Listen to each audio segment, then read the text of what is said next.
निकाल कर दे दिया। मैंने कहा कि भाई देख भाल कर देना चाहिए, ये फ्रॉड लोग होते हैं और आम इंसान के जज्बा नेकी को एक्सप्लॉइट करते हैं।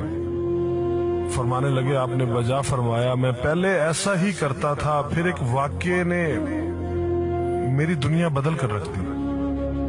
मैं धर्मपुरा लाहौर में अपने घर से साइकिल पर निकला था कि ठेकेदार से अपने बकाया जात वसूल कर लूं। मैं स्टील मिल फिक्सर था और एक कोठी के लेंटर के पैसे बाकी थे, मगर ठेकेदार आजकल पर टरखा रहा था। मैं साइकिल पर जा रहा था कि एक शख्स अपना बच्चा फुटपाथ के किनारे लिटाए अस्पताल पहुंचाने के लिए टैक्सी का किराया मांगता फिर रहा था। वो कभी किसी पैदल का बाजू पकड़कर हाथ जोड़ देता, मेरा बच्चा बचा ले, मुझे टैक्सी का किराया दे दे।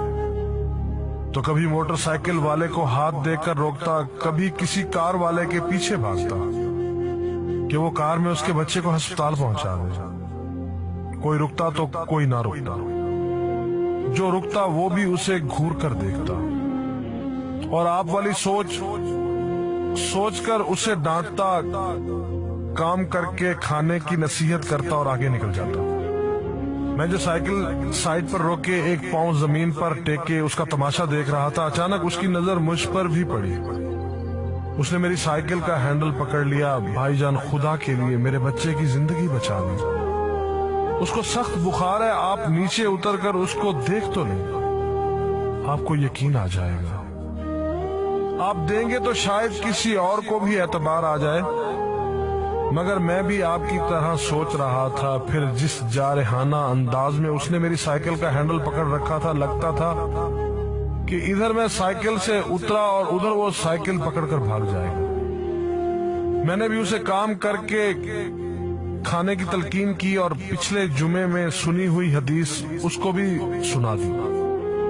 कमाकर खाने वाला अल्लाह का दोस्त होता है, और अपना हैंडल छुड़ाकर बुड़बड़ाता हुआ आगे चल पड़ा। हरामखोर हमें बेवकूफ समझते हैं। 2-3 घंटे के बाद जब मैं बकाया जात वसूल करके वापस आया तो वो अभी उसी जगह खड़ा मांग रहा था। बच्चे को अब वो सड़क के पास ले आया था और उसके चेहरे से कपड़ा भी उठा रखा था। वो धाड़े मार मार कर रो रहा था। अब वो बच्चे के कफन दफन के लिए मांग रहा था। मैंने साइकिल को रोककर पांव से नीचे टेका और मैयत के चेहरे की तरफ देखा। फूल की तरह मासूम बच्चा जिंदगी की बाजी हार गया था। मेरे रोंगटे खड़े हो गए। मैंने जेब में जो कुछ था बकाया जात समेत सब बगैर गिने निकाल कर बाहर फेंका, और इससे पहले कि उसका बाप मेरी तरफ मुतवज्जे हो, साइकिल उस तेजी से चलाकर भागा गोया सारे लाहौर की बलाएं मेरे पीछे लग गई। मैं घर पहुंचा तो मेरा बुरा हाल था। थोड़ी देर बाद मुझे बुखार ने आ घेरा। बुखार भी कुछ ऐसा था गोया मेरे सारे गुनाहों का कफारा उसी बुखार से होना था। घर वाले मुझे अस्पताल के लिए लेकर निकलते और मैं चारपाई से छलांग लगा देता। मुझे अस्पताल नहीं जाना था।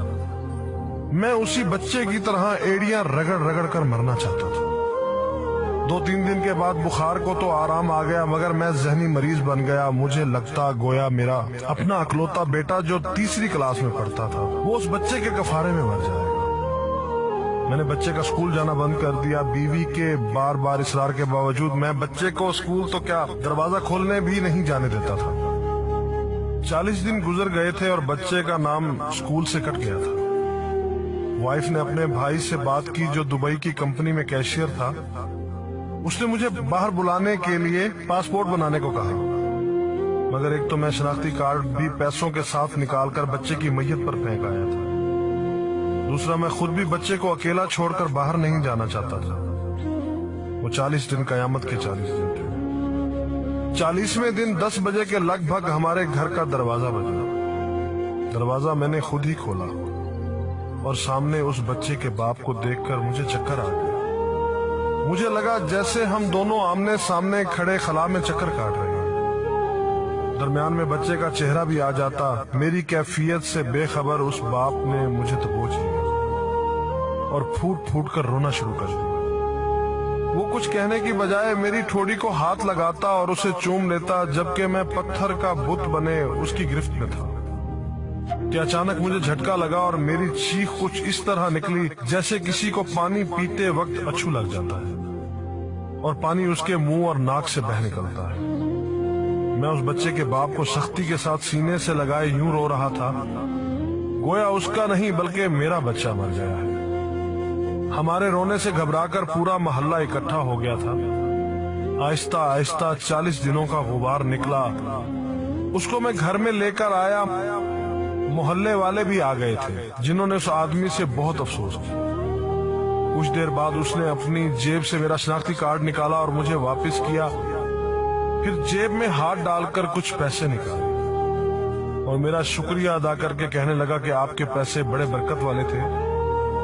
شاید آپ کے خلوص کی برکت تھی کہ میرے بہت سارے کام ہو گئے۔ سارے اخراجات کے بعد کچھ پیسے بچ گئے تھے، ان میں کچھ پیسے میں نے ادھار لے کر ڈالے ہیں، یہ آپ قبول کر لیجئے، باقی میں بہت جلد آپ کو واپس کر دوں گا۔ میں نے پیسے واپس لینے سے سختی کے ساتھ انکار کر دیا اور منت سماجت کر کے اسے پیسے رکھنے پر راضی کر دیا۔ اس کے بعد میں یہاں بطور اسٹیل فکسر آ گیا۔ میں جی جان سے کام کرتا تھا۔ چند ماہ میں ترقی کر کے فورمین بن گیا۔ 3 سال بعد میں نے سالے کی مدد سے اپنی کمپنی بنا لی۔ اور اس بچے کے والد کو بھی اپنی کمپنی میں بلا لیا۔ آج وہ میری کمپنی میں فورمین ہے۔ اس بچے کے بعد اللہ نے اس سے 2 بیٹوں اور 1 بیٹی سے نوازا ہے۔ میں اسے آپ سے ملواؤں گا، مگر اسے سائیکل والا قصہ مت بیان کیجیے۔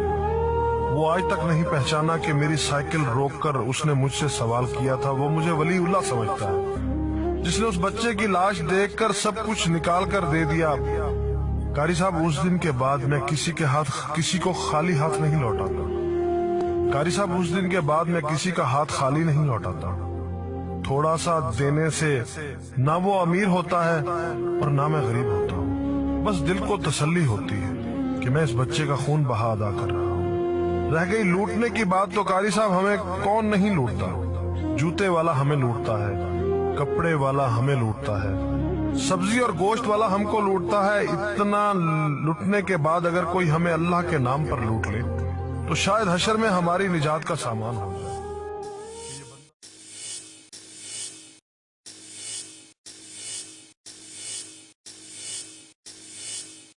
مزید اصلاحی بیانات کے لیے نیچے دیے گئے سبسکرائب کے بٹن پر کلک کریں اور سنیں بے شمار نصیحتیں۔